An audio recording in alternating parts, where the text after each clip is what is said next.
Hola, ¿qué tal? Buenos días. El día de hoy me toca exponer enfermedad de Ills, también conocido como vasculopatía oclusiva periférica idiopática. Catedrático es el doctor Miguel Ángel Carvajal. El palo de retina es el doctor Luis Tanaka. Y bueno, iniciamos.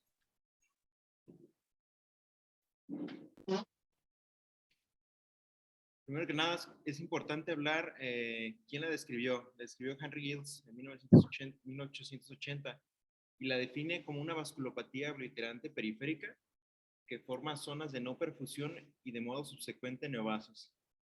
La epidemiología no está clara, se dice que es frecuente en India y en México, pero como no ha existido datos estadísticos, no se sabe a ciencia cierta cuántos casos hay. Es frecuente en adultos jóvenes entre 20 a 35 años y más frecuente en masculinos. Se encuentra en ambos ojos, de 80 a 90%, y la agudeza visual suele ser mejor de 20 a 200. Estos pacientes tienen como historial clínico cefaleas frecuentes, una variación de la circulación periférica, estreñimiento crónico y epistasis. Se dice que la etiopatogenia es multifactorial. Se ha visto que el antígeno micobacterio en tuberculosis está involucrado en dicha patogenia, así como los ciertos alotipos como el DR3, DR15, DQ2, DR52. También se dice que el antígeno autoinmune retinal S también está involucrado parte de la etiopatogenia y la liberación de radicales libres y el estrés oxidativo también contribuye a cierta enfermedad, ¿no? La hiperhemocistinemia también, la elevación de ácido tiobartírico y la disminución de antioxidantes. También se ha visto que el factor de necrosis tumoral alfa en la interleucina 1 son parte de la etiopatogenia. Por eso dice que es multifactorial. No hay una causa sola que pudiera provocarlo.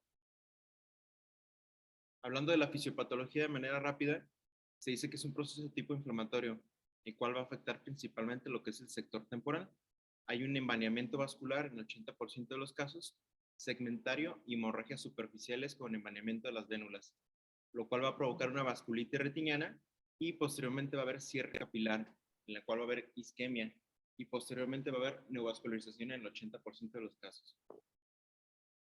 El cuadro clínico inicialmente suele ser asintomático y el principal síntoma por el cual acude el paciente es con la disminución de la agudeza visual. Puede haber hemorragia vítrea, edema macular y desprendimiento de retina traccional. Estos pacientes tienen como historial clínica hemorragias vítreas recurrentes y como comentaba al inicio, pues la región temporal es la más afectada. Hay envaneamientos vasculares segmentarios, como se observa aquí en la imagen.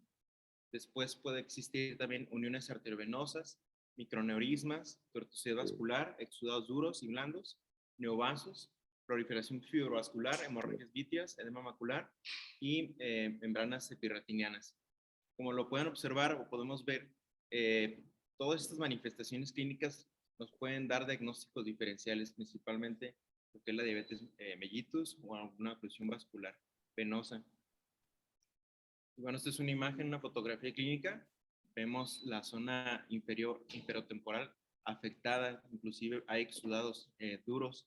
Y en la parte superior vemos también cómo hay obliteración o envanamiento de ciertas arterias. El cuadro clínico a nivel sistémico puede haber asociaciones a nivel del sistema nervioso central, como mielopatías, EBCs isquémicos, hemiplegia y disfunción vestíbulo auditiva.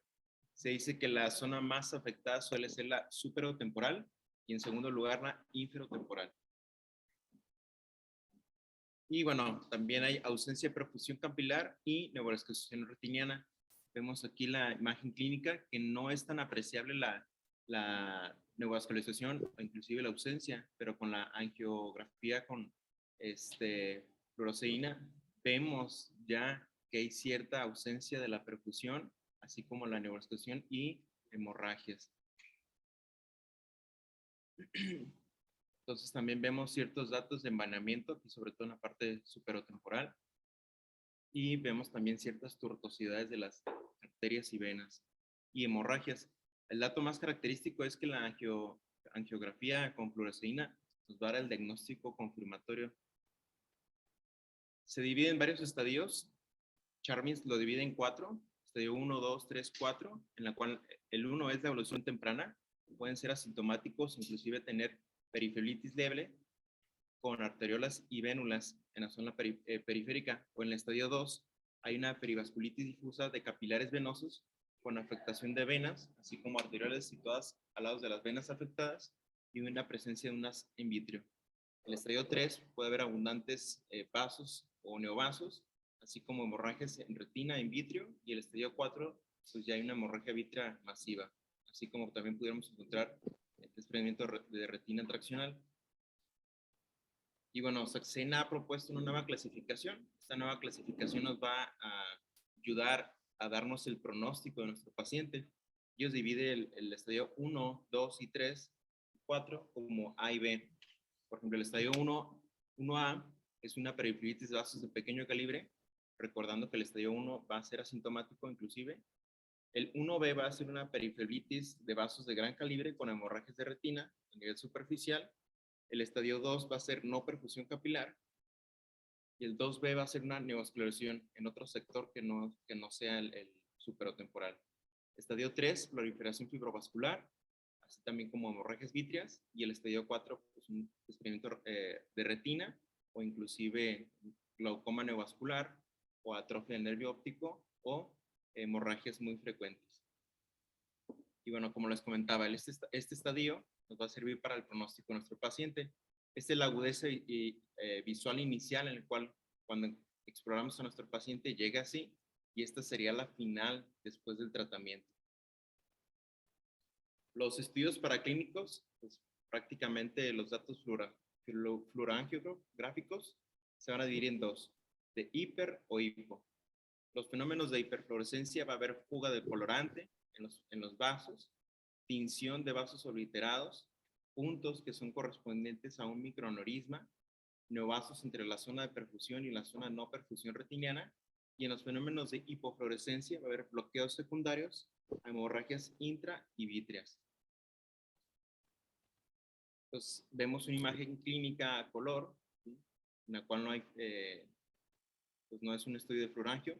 Vemos que las hemorragias no son tan frecuentes, ¿no? Pero sí hay datos de hipoperfunción después de las hemorragias. Y cuando se hace un estudio de angiografía, vemos todos los microaneurismas, las hemorragias y la hipoperfusión después de donde está la zona afectada, ¿no? Los estudios panaclínicos, pues el OCT, habíamos comentado que puede haber edema macular quístico. Y también nos podemos apoyar de ultrasonografía, ¿no? Por ejemplo, modo A, en el cual vamos a ver ecos de mediana a baja reflectividad. También podemos ver hemorragia vítrea con desprendimiento vítreo posterior, o una imagen en tenda de campaña, ¿no?, en modo B, así como ecos de alta reflectividad de modo A, que van a corresponder a un desprendimiento de retina traccional. Estos estudios paraclínicos, desconozco si se hacen aquí en México, las altas concentraciones de productos de oxigenación y peroxidación in vitro y la disminución de enzimas antioxidantes. El diagnóstico diferencial, que esto es lo más importante prácticamente de la clase. Para poder llegar al diagnóstico, pues, de la enfermedad de Hils es por exclusión. Por ejemplo, la oclusión de rama venosa, va a haber presencia sectorial de hemorragias, microaneurismas y neovasos, así como el compromiso del polo posterior. De la oclusión de la vena central, va a haber distribución diferente en los 4 cuadrantes, diferente a la enfermedad de Hils, que solamente se enfoca en un solo cuadrante, y la afectación del polo posterior, que es de manera importante. Como comentaba, a diferencia de la enfermedad de Hils, que es temporal, ¿no? Temporal y periférica. Y de la retinopatía diabética, pues prácticamente el paciente tiene antecedentes de ser diabético, tiene ya el tiempo de diagnóstico de ser diabético, tiene el control o descontrol del misma y la distribución de lesiones hacia el polo posterior. Y como ya había comentado el doctor Arroyo, la hemoglobinopatía pues va a tener factores, así como la raza, los antecedentes heredofamiliares, y pues bueno, ya se hizo el diagnóstico por medio de una electroforesis. Otros diagnósticos, por ejemplo, lupus, sarcoidosis, enfermedades del colágeno vascular y la periferitis idiopática. Entonces, ¿cómo se hace el diagnóstico o el abordaje diferencial? Pues primero tenemos que sospechar en ello, ¿no? Y vamos a dividir la patología en dos: si es un proceso inflamatorio o no inflamatorio, ¿no? Si es inflamatorio, lo vamos a dividir en dos: si es primario o secundario. Si es no inflamatorio, pues por ejemplo, una oclusión de vena, ¿no? Si es inflamatorio, pensamos que es un principal problema primario, pues podemos pensar en la enfermedad de ILS. Pero si es secundario, vamos a ver si el paciente tiene problemas sistémicos o oculares, ¿no? Si es ocular, simplemente una uveitis intermedia. Pero si es sistémico, podemos dividirlo en infeccioso y no infeccioso. Si es infeccioso y tiene problemas pulmonares o vive en zonas endémicas, pensar en tuberculosis. Pero si no es infeccioso, podemos pensar en una enfermedad de piel, por ejemplo, una enfermedad de Behçet o una sarcoidosis. El tratamiento, no hay un tratamiento básico, sino que podemos utilizar suplementos de antioxidantes. El tratamiento más utilizado se utiliza cuando hay neovascularización, por ejemplo, el uso de panfotocoagulación, y se dice que el antiangiogénico se utiliza como monoterapia en una sola dosis o en tratamiento combinado con panfotocoagulación o cirugía. Cuando hay edema macular, podemos utilizar esteroides sistémicos o locales o incluso para etapas iniciales. Y la vitrectomía vía pars plana es para tratamientos ya avanzados. Las complicaciones pues van a ser hemorragias vítreas persistentes, desprendimiento de retina, glaucoma neovascular o inclusive zonas periféricas que no va a haber perfusión, ¿no? Se va a producir pérdida del campo visual y puede existir membranas epiretinianas que pueden llegar al grado de una membrana de Pooker o mácula. En resumen, ya para terminar, pues bueno, se caracteriza por una periferitis periférica idiopática con cierres capilares y áreas de no perfusión, dando como principales complicaciones una neovascularización periférica y hemorragias recurrentes. Es adultos jóvenes, hombres, signos clínicos de la retina en específico temporal, periférico y superior. El dato más característico que nos va a ayudar es la fluorangiografía retiniana. Vamos a ver el método diagnóstico y permite confirmar tanto las áreas de cierre capilar como la presencia de neovasos. Importante, el diagnóstico es por exclusión, entonces tenemos que hacer diagnóstico diferencial con oclusiones de rama venosa, retinopatía diabética, oclusión de rama central venosa, lupus eritematoso sistémico, hemoglobinulopatías, entre otras. Y el tratamiento pilar suele ser panfotocoagulación y en etapas avanzadas vitrectomía. Muy bien. Felicitarte por tu exposición. Estuvo muy buena, muy resumida.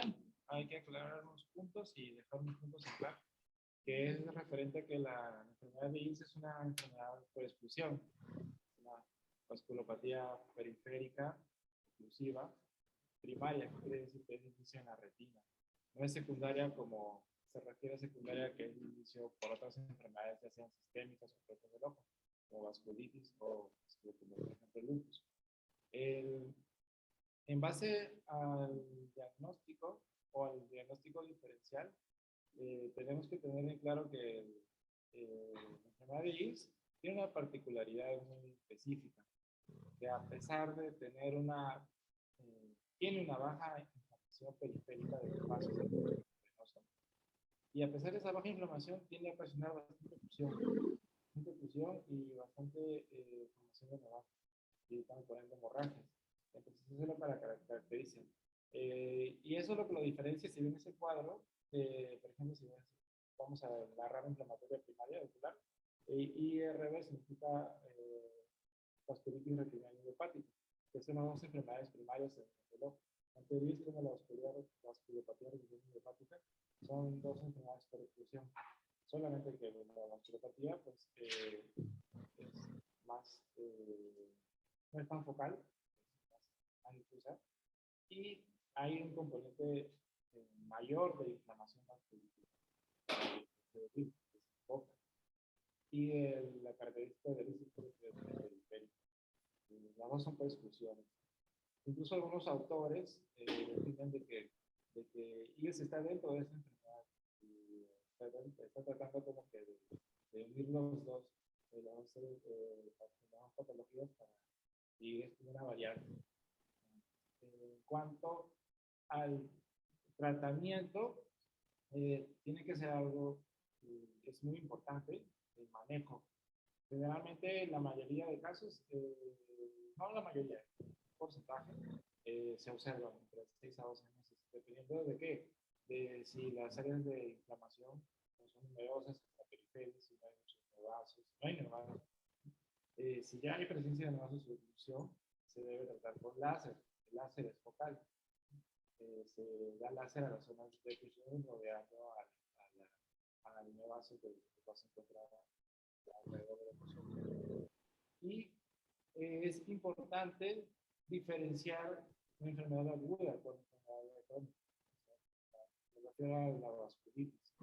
Si tú das láser en un ILS que se encuentra activo con una vasculitis, en lugar de tratarlo, vas a encenderlo, te vas a generar mayor inflamación y por ende mayor recurrencia de neovasos. No sé si hay una imagen ahí donde tú pones una vasculitis. Fíjate la imagen que tienes. Esa es muy buena. La anterior. Sí, esa. Esas son signos de vasculitis. Si ustedes ven esos signos, no ven láser, a pesar de que ven la terapia de función. Tienen que tratar con qué. Eso les puede, el tratamiento inicial y lo cual va muy bien, son los corticoides. Los corticoides van muy bien.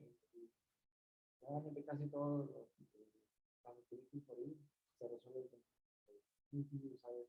Terapia por infiltración.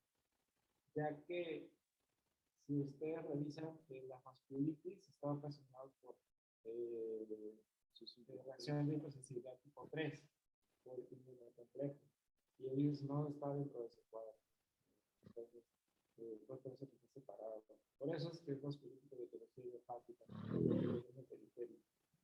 siempre me da rara. El tratamiento puede ser para vulvar. No hay, se ha visto estudios que no hay diferencia significativa de probar para vulvar o dar intravítrea. Formas que ahí te va a resolver. Y el láser siempre tener en cuenta. Después que haya pasado la vasculitis y tenga zonas de oclusión, recién dar láser. No van a ocasionar que haya mayor accesibilidad y se haga un ciclo de recurrencia y nunca se ha tratado. Bien. Pues, sí, todo lo que tenía que agregar.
Bueno, a manera de introducción, sabemos que la prevalencia de astigmatismo en pacientes con catarata es de aproximadamente un promedio del 20%.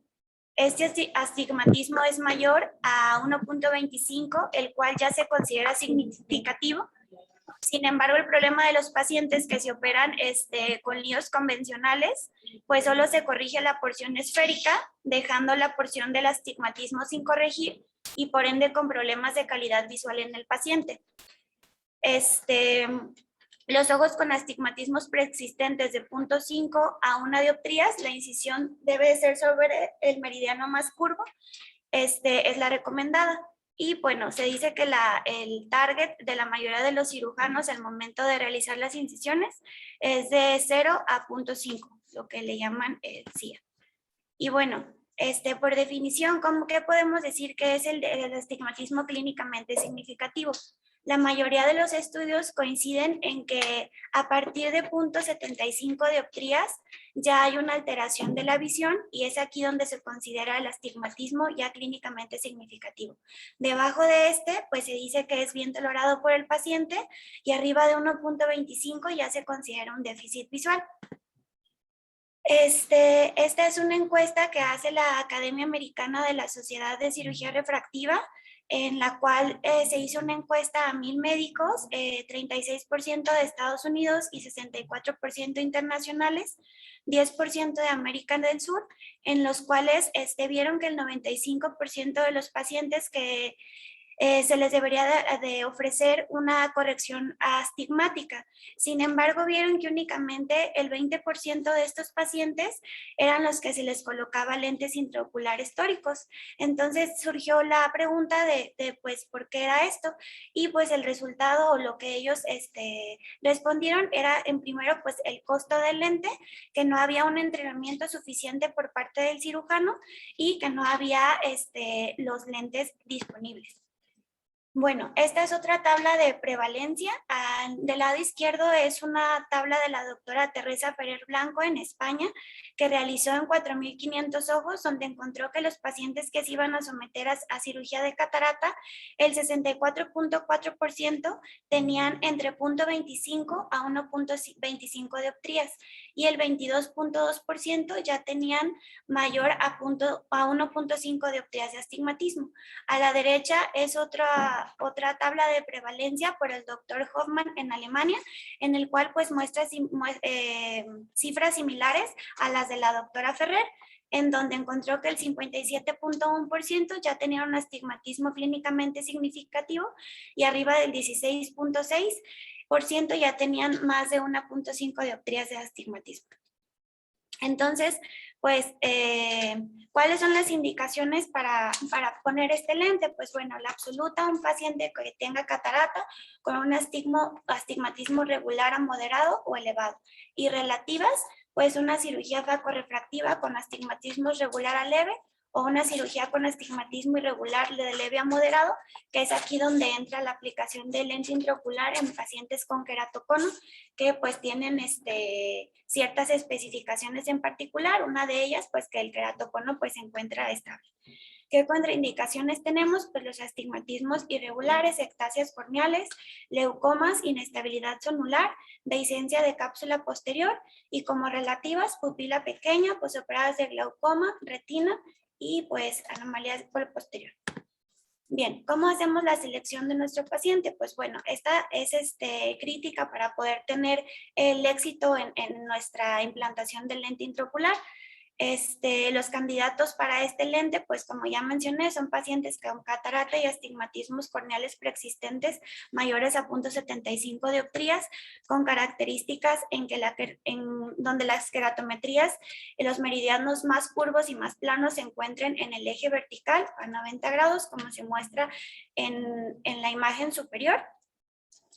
Y que tengan una bolsa capsular intacta, compatible con una capsulorhexis e implante en el saco del lente intraocular.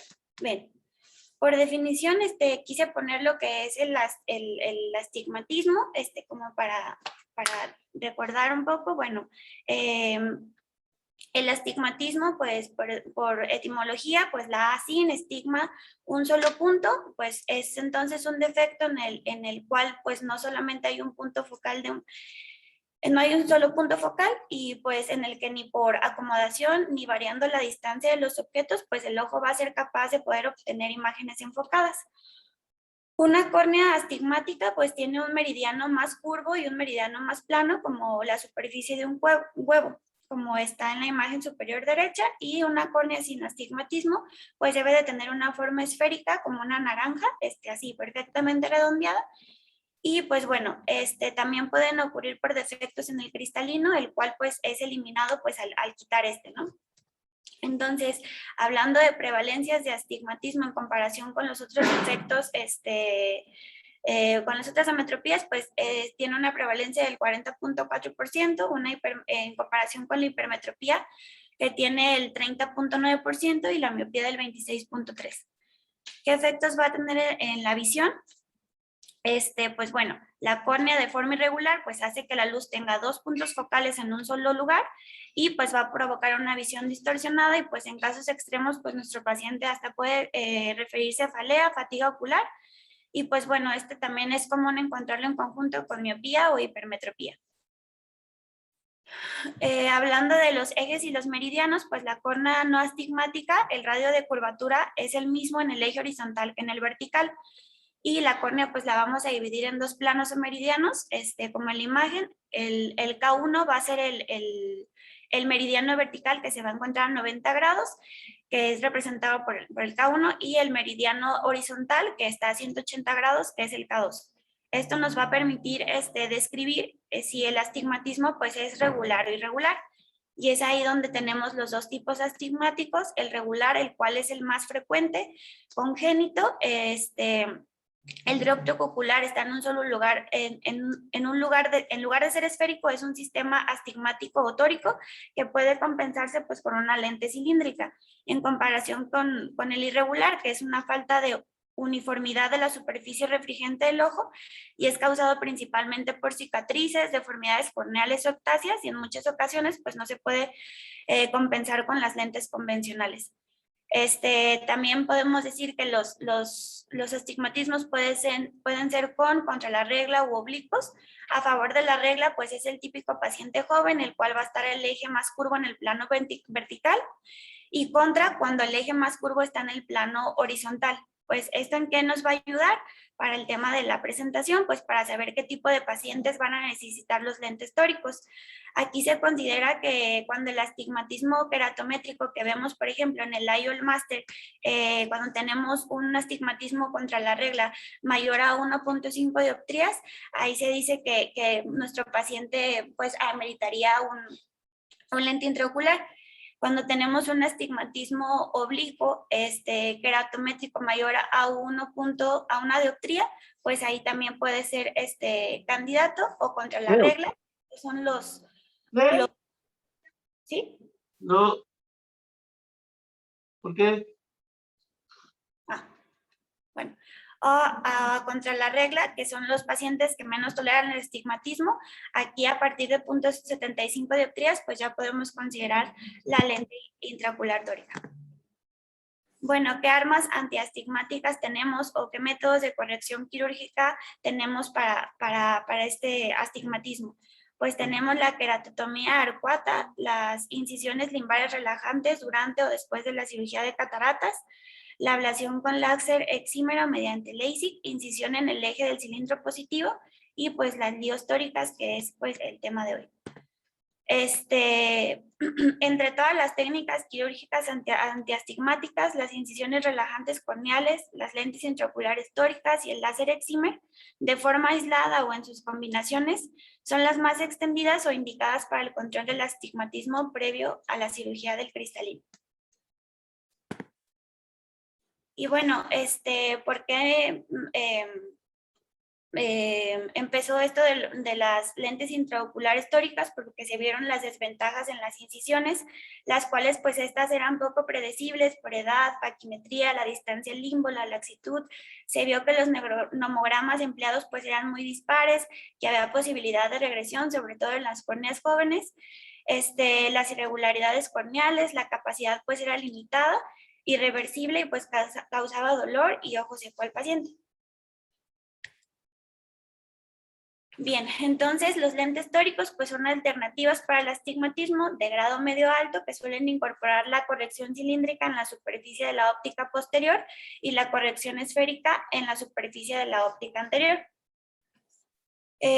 Bueno, esta solamente es una línea del tiempo de cómo fue evolucionando las lentes intraoculares tóricas, de cómo fueron modificando sus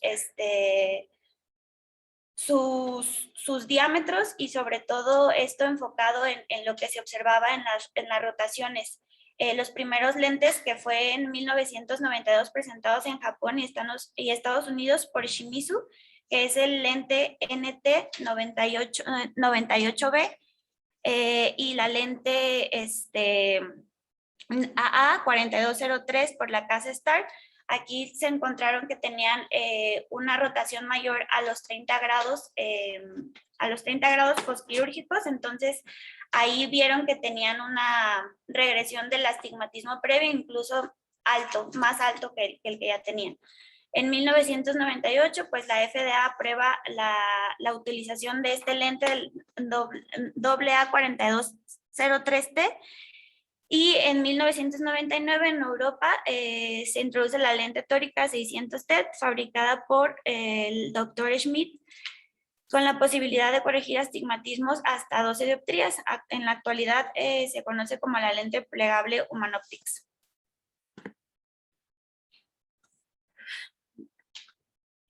En la evolución de las lentes tóricas, dos aspectos pues, que han sido fundamentales para sus diseños pues, es conseguir la máxima estabilidad de las lentes en el saco capsular y pues, la posibilidad de que las lentes sean inyectadas por pequeñas incisiones que no modifiquen el astigmatismo corneal durante la cirugía. Bueno, aquí les puse como el lente pionero, que es el lente NT98B, que ya lo mencioné en la línea del tiempo, sus características y en la imagen inferior de la rotación que tenían en el post-op. Este es otro lente de los pioneros que ya mencioné. Y pues bueno, las ventajas de las lentes tóricas, pues es una cirugía sencilla, hablando en torno a que los pasos son convencionales a la FACO normal, pero sin embargo lo difícil de esto es el principio de cuentas, pues el marcaje antes de la cirugía, que es lo que va a marcar como el éxito de esta. El resultado refractivo pues es predecible. Pues se puede conocer el astigmatismo inducido, el posicionamiento es preciso y la curvatura corneal no se afecta. No hay regresión del cilindro corregido si no hay cambios corneales. Es reversible y son plegables para incisiones pequeñas.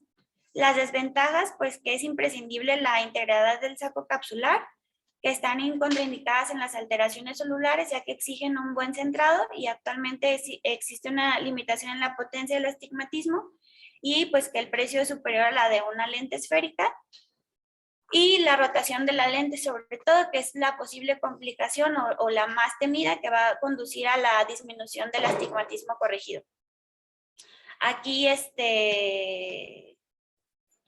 bueno, como ya lo mencioné, si la rotación es mayor a 30 grados, pues la lente comienza a aumentar el astigmatismo previo.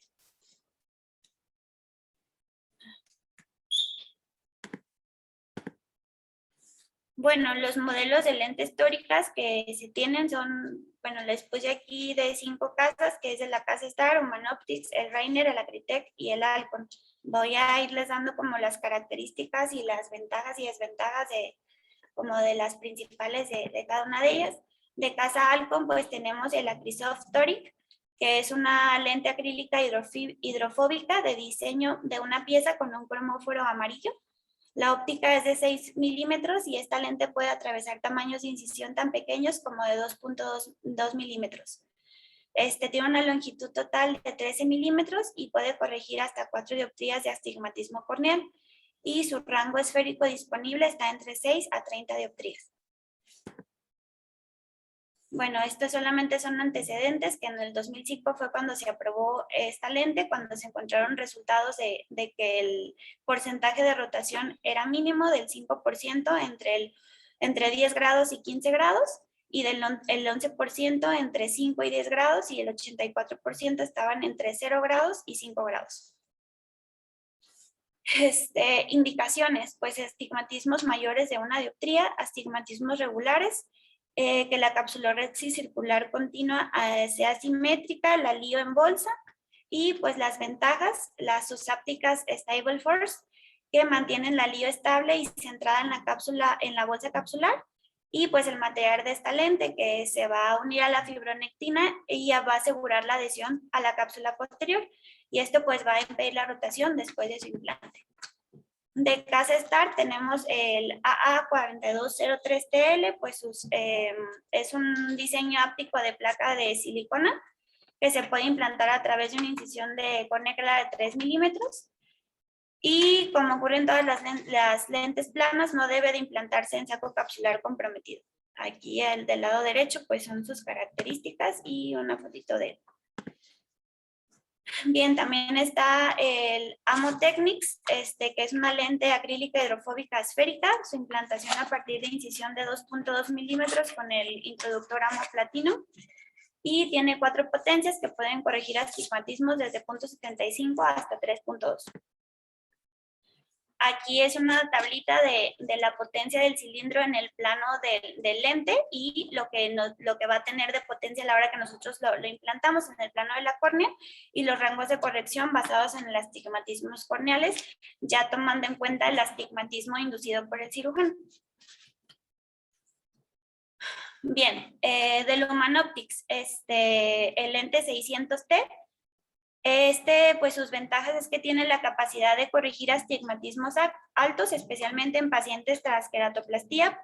Tiene la posibilidad de hacer una lente personalizada, tiene buena estabilidad en el saco capsular y tiene un filtro amarillo, y es el modelo Human Optics Torix SY. Sus desventajas es su dificultad para la inserción y el alineamiento en forma de sus ápticos. Aconsejables que sean incisiones de 3.5 y 4 milímetros.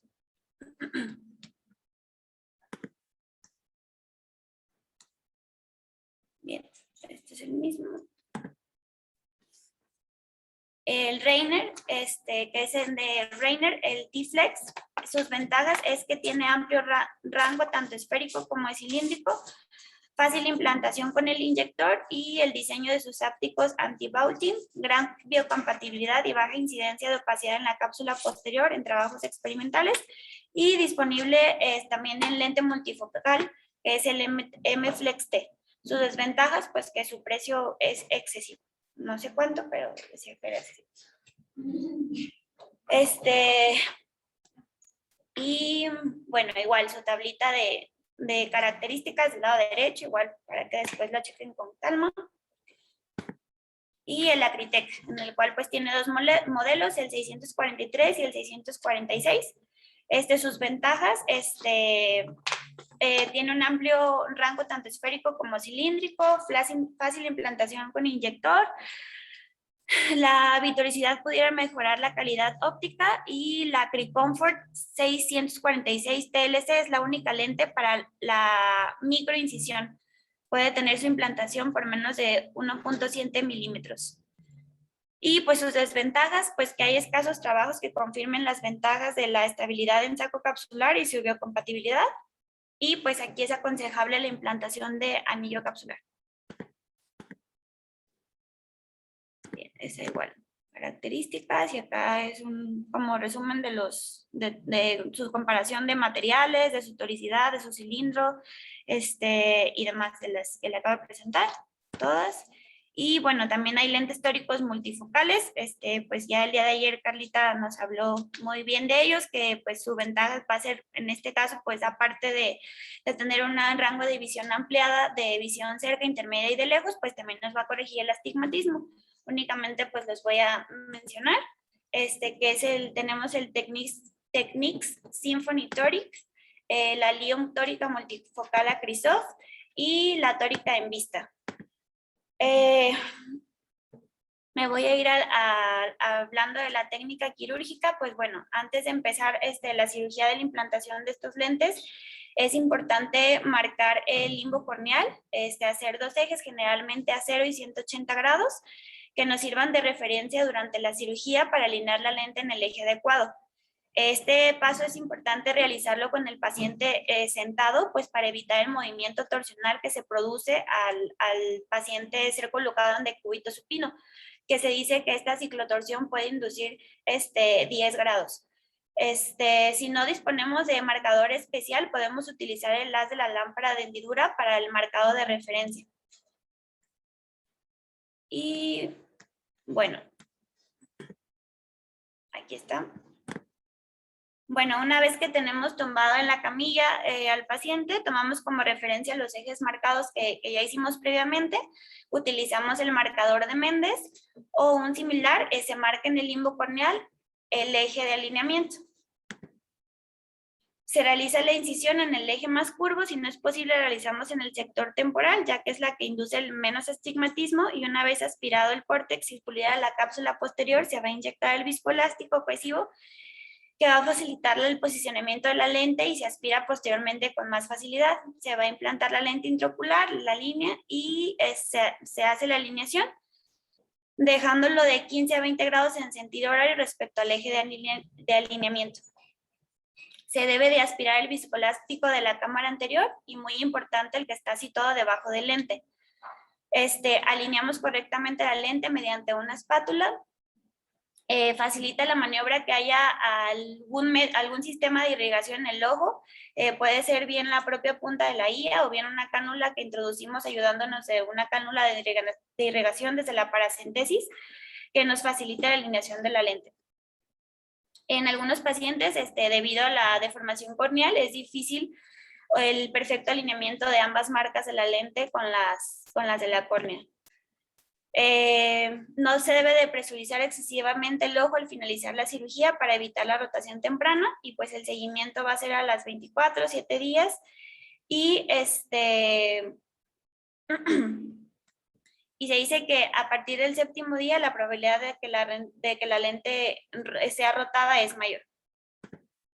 Bueno, aquí voy a poner como más puntual de todo esto que acabo de hablar, como las consideraciones quirúrgicas que se deben de tener especialmente en este lente, que pues en principio de cuentas es el cálculo del IO, el marcaje del ojo y la alineación del IO en el eje, ¿no? Como ya lo mencioné, pues el cirujano va a realizar el procedimiento de catarata estándar desde la capsulorhexis hasta la facomulsificación.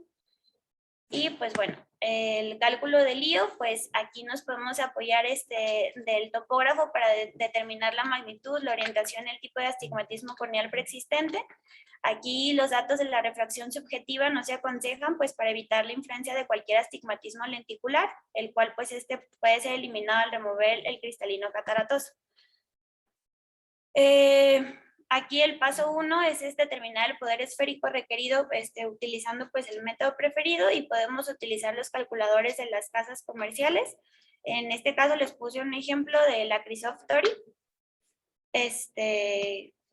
que venía aquí en el libro, el cual pues nos va a determinar ya el modelo de la LIO, el eje óptimo de la ubicación. Y pues los datos que nos pide de entrada pues es la queratotomía prequirúrgica, el poder de la LIO, la ubicación de la incisión y el estimado del astigmatismo inducido por el cirujano. Y bueno, las ventajas de usar estos calculadores de las casas comerciales es que nos va a identificar el mejor modelo que se adapte mejor, del mejor modelo de LIO que se adapte mejor al paciente, nos va a determinar el eje óptimo de colocación dentro del saco capsular, y compensa el astigmatismo inducido quirúrgicamente y puede personalizar según las preferencias de cada cirujano. Bueno, otro dato importante que nos puede arrojar este tipo de plataformas es el cilindro corneal residual, que es un valor importante que desprende del cilindro calculado, el cilindro residual posquirúrgico anticipado. Es la diferencia entre el resultado del cilindro cruzado corneal y el poder del cilindro de la LIO, recomendado en el plano de la córnea. En este ejemplo, pues el valor del cilindro residual posterior anticipado es de 0.45. Aquí hizo la...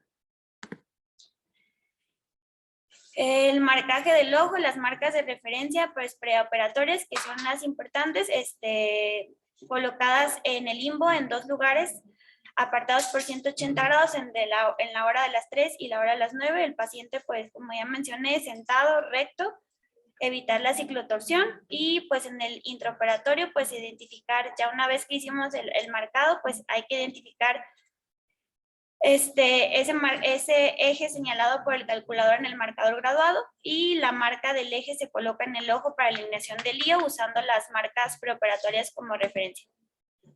Aquí está otra imagen del marcador de referencia preoperatorio, de cómo se debe de posicionar al limbo a 180 grados.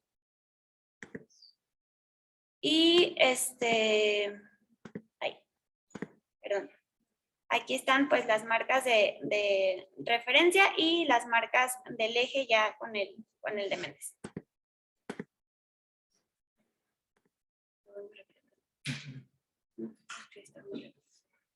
Bien, en la alineación preliminar, pues hay que rotar el lente intraocular en sentido de las agujas del reloj hasta aproximadamente 20 a 30 grados antes de la posición deseada. Realizar la maniobra mientras la lío se despliega en el saco capsular. Aquí como está la imagen, la línea azul nos marca como la alineación que hicimos preliminar, y ya la alineación del lente y cómo lo dejan 20 grados antes de esta. Hay que estabilizar el lío durante la aspiración del viscoelástico y tener cuidado que la lío no rote más allá del eje previsto durante la aspiración del viscoelástico. Y la alineación final, pues hay que rotar el lío en sentido de las agujas del reloj en forma precisa hasta alinearla con el eje marcado y oprimirlo suavemente hasta la cápsula para sentarlo en su lugar. Y bueno, aquí está una imagen de cómo está la alineación preliminar, ya cuando se hace la aspiración del viscoelástico, y cómo termina la alineación final. Bueno, actualmente hay sistemas ya de alineación integrada, que estos nos van a mejorar la alineación mediante la toma fotográfica del paciente en el prequirúrgico. Aquí pues permite localizar las criptas de iris, vasos epiesclerales, y esta información pues se va a trasladar al microscopio, y el cirujano, por medio de proyecciones de líneas en el propio ojo del paciente, se va a orientar en el tamaño de las incisiones y de la capsulorhexis. Está el Calisto de la casa Zeiss, el Berium de Alcon, y hay otro de una empresa alemana que es el SG3000. Y pues también está el sistema Aura, que pues es diferente a los otros 3 que mencioné, pero aquí lo que hace pues es una biometría cuando el paciente se encuentra en afaquia, o sea, durante la cirugía. Y pues esto pues demanda que pues se tenga un gran stock de lentes intraoculares, ¿no? En el momento de hacerlo, porque pues si hay algún cambio pues tienes que tener la disponibilidad de otro lente. Y pues las complicaciones, pues la número 1, pues es la rotación de la lente, que es la más temida y la más frecuente, cada vez menos frecuente en la práctica, y a medida que se va alejando el eje, la lente va perdiendo su eficacia. Se dice que por cada 10 grados de desviación se pierde 1/3 del defecto hasta llegar a 30 grados, en el que el efecto es pues ya nulo. Y una rotación pues mayor va a aumentar inclusive el astigmatismo previo. Y pues, ¿qué factores van a influir en la rotación de esta lente? Pues la relación de longitud, lente, tamaño del saco capsular, que es el factor más importante. Cuando mayor sea la longitud de la lente, pues menos posibilidades de rotar tiene, ya que se produce pues una mayor fricción y tensión ecuatorial. Es importante pues valorar esto cuando implantamos la lente en un saco capsular grande, ya que se produce menos fricción. El material de la lente, que es importante que las lentes sean pues biadhesibles y que permitan la fusión de la cápsula con la óptica. Esto ocurre mejor con los que son de materiales acrílicos que con los de PMMA, y a su vez mejor que los de la silicona. Una capsulorhexis que sea centrada, cuando la rhexis recubre los 360 grados de la óptica, se produce una fijación capsular simétrica que dificulta la rotación. Y el diseño de la lente. Las lentes de 3 piezas con ápticos de PMMA son más estables que los denominados de plato de silicona.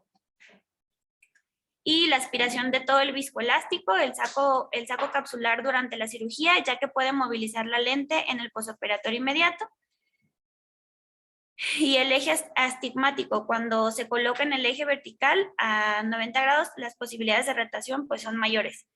Aquí la capsulotomía posterior con láser jack se dice que es segura a partir del tercer mes, en el cual ya no se puede producir una rotación de la lente. Ya que en este momento pues ya definitivamente se encuentra adherida a la cápsula. Y bueno, la recolocación de la lente, pues esta va a ser, va a depender del grado de desviación. Y pues puede realizarse entre la primera y segunda semana después de la cirugía, antes de que se fusionen las dos cápsulas. Y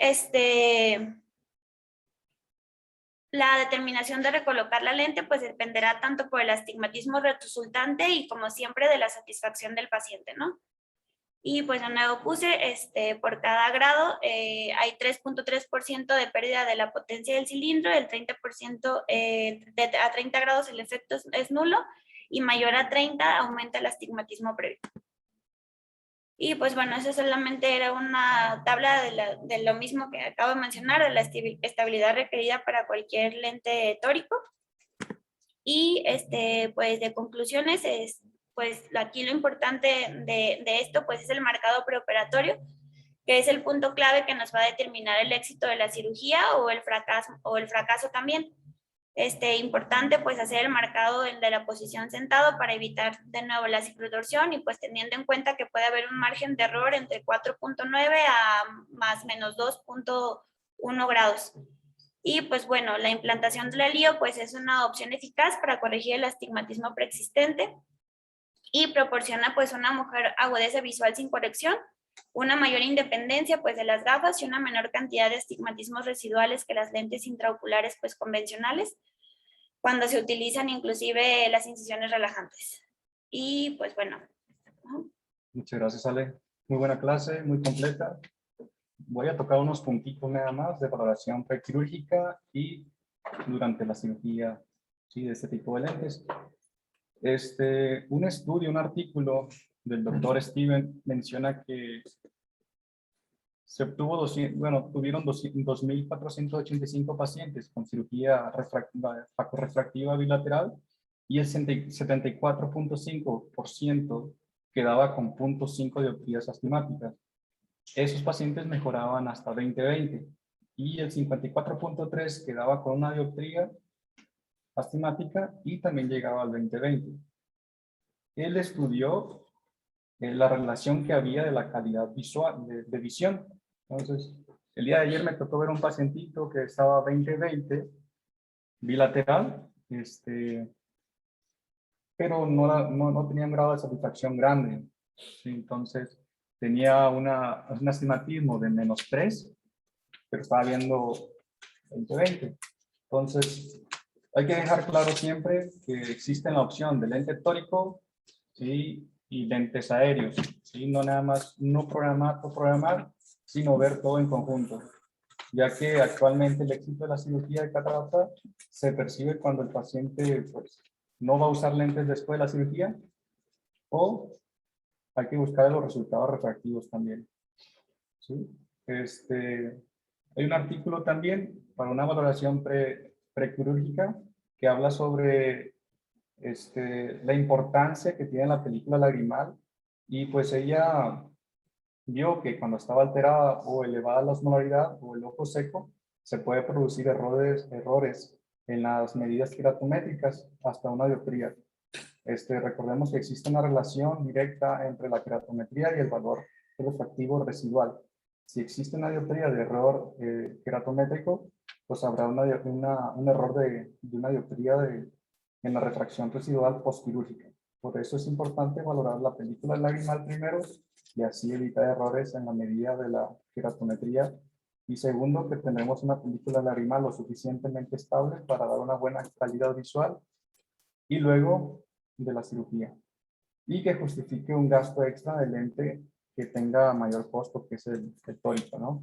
Entonces, también hay que descartar patologías corneales como las cicatrices corneales, las degeneraciones de la membrana basal, los perigiones y algún tipo de degeneración nodular por Salzman.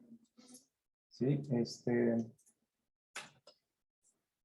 Como habías mencionado, también podemos descartar el queratocono, pero pues si tiene queratocono, tomar en cuenta si el paciente ve mejor con lentes aéreos, pues bien, ahí sí puede aplicar, ¿sí? Pero hay que tener en cuenta que si tiene un astigmatismo poco asimétrico en menos de 3 milímetros centrales, ahí es donde podemos utilizar ese tipo de lentes. Y también advertir que puede que no corrija todo el astigmatismo, sino también lo podemos disminuir con ese tipo de lente. También, durante la cirugía, lo que es el marcado intraoperatorio, el marcado manual con tinta, nos puede dar un error de 5 grados a comparación de lo que es el digital. ¿Sí? Y en un artículo también refiere que el marcado digital nos puede reducir hasta un 50% la desalineación con el eje que queremos marcar. Entonces, hablando de la capsulorhexis, podemos usar lo que es el manual o femto. Lo importante es que la lente quede cubierta 360 grados en su óptica y pues de esa manera la lente no va a tender a inclinarse y esto pues cuando vaya ocurriendo la contracción, la fibrótica de la cápsula. Entonces hay que hacer bien la capsulorhexis que cubra bien el lente. Y esto también menciona que podemos quedar unos 20 grados antes de la marca, ¿sí? Antes de cerrar, porque cuando aspiramos el disco elástico puede rotar, ¿sí? Hablando de la rotación también, hay que evitar que quede restos de disco elástico detrás del lío, ya que esto puede evitar que actúe como un lubricante y facilite la rotación. Es por eso que hay que quitar todo. Y también hay que evitar que el ojo quede hipotónico, ¿sí? Sellando bien las incisiones corneales para evitar la rotación, ¿sí? Y otro punto importante es que hay que evaluar el tamaño del saco capsular, ¿sí? En los pacientes con ejes axiales mayores a 26 milímetros. Y se dice que hay que usar anillos de tensión capsular en ese tipo de pacientes, con ese tipo de longitud axial, para evitar que rote, ya que las ápticas rozan en el anillo de tensión capsular y eso va a evitar que siga rotando, ¿no? Pues bien. Bien, no Sería sé todo. si tenga alguien alguno más algo que aportar, alguno de los fellows. ¿No? Hay un lente de Casa Zeiss, que es el Torri, que tiene aberración neutra y va de dioptrías desde menos 10 de esfera y con cilindro de 12. Entonces, el doctor ha tenido muy buenos resultados con ese lente. Desventajas es que si son cilindros arriba de 4 o esferas negativas, se tiene que mandar a fabricar y tarda como 2 meses. ¿Cómo se llama? Torri Zeiss. 2 meses. Antes tardaba 4 semanas, pero por pandemia tarda 8 semanas. Cuesta alrededor, precio proveedor, así como de 7,000 pesos. Es el como dentro de los más económicos y que tiene un rango muy amplio de dioptrías.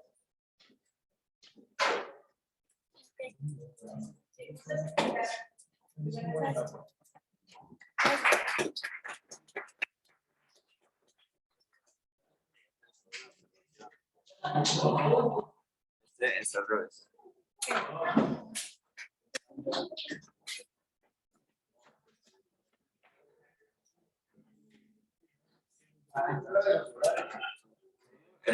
Interesante es Con la regla es horizontal. Con la regla es vertical.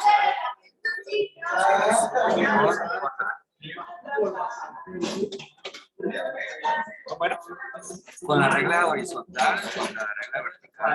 Es lo que con la regla con la regla horizontal, o sea,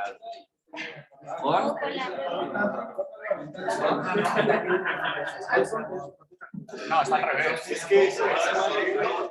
No, o sea, lo que estás diciendo. Tú lo estás viendo cuando ves así nada más. Esto estoy hablando de un plano ya topográfico de disparar. Este es un mapa topográfico. Es como una mapa.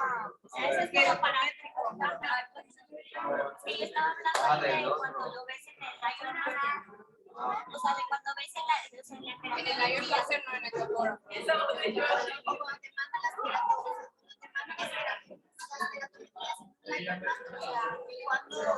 O sea, eso es una topografía circular.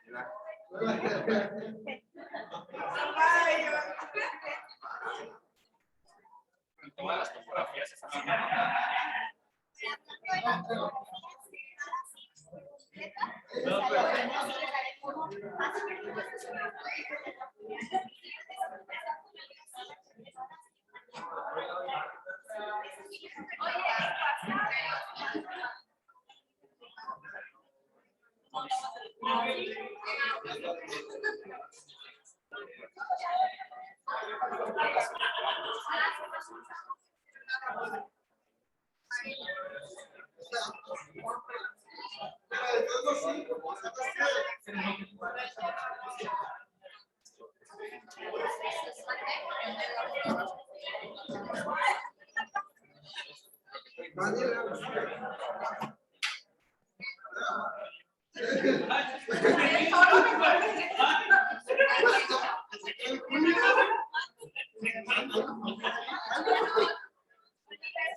El doctor Sergio Bonafante.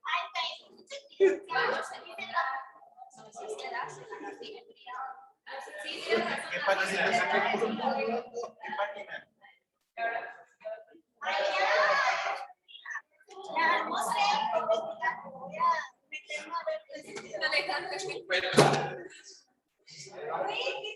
Y acá le pone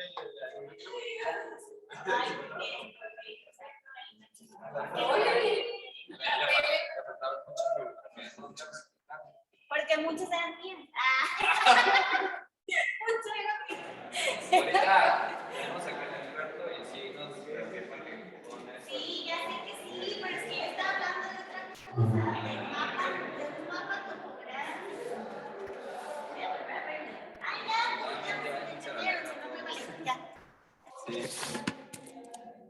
ya, chéquenlo, investiguenlo. No soy celo. Mío es mío.